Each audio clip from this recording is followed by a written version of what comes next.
અત્યારે આપણે આવી ગયા છે એવા મંદિરે જ્યાં કોઈ પણ રૂપિયાનું દાન લેવામાં આવતું નથી.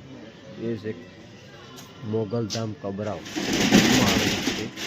એ વિડીયો તમને બતાવી છે ત્યારે તો કોઈ પણ રૂપિયાનું દાન લેવામાં આવતું નથી. મંદિરે ખાલી અનાજનું દાન લેવામાં આવે છે કે અનાજ તે અહીંથી ફ્રીમાં ભોજનાને ચાલે છે. તો અહીંયા કોઈ પણ જાતનું રૂપિયાનું દાન લેવામાં આવતું નથી. અને આ છે મોગલધામ મંદિર કબરાવ. તો જે કોઈને આવવું હોય ત્યાં મંદિરે મોગલધામ કબરાવ પાસ આવેલું છે.